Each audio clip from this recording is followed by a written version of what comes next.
అనగా ఒక సేవకుడు సూటిగా దేవుని ఆత్మతో దేవుడు చెప్పమన్నటువంటి వార్తను నీకు చెప్తున్నప్పుడు, యోనా అంటున్నప్పుడు విన్నవారు విశ్వసించి విధేయతను చూపించి విన్నవించి విడిచిపెట్టినప్పుడు జరిగింది ఏమిటయ్యా అంటే రక్షించబడ్డారు, కాపాడబడ్డారు.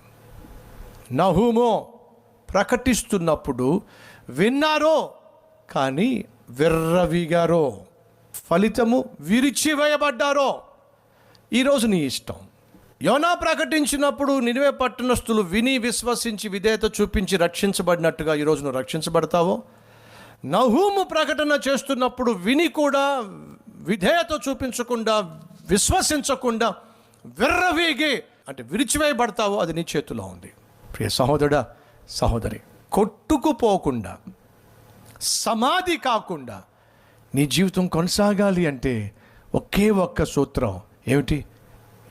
దేవుడు ప్రకటిస్తున్న ఈ వాక్యాన్ని వినే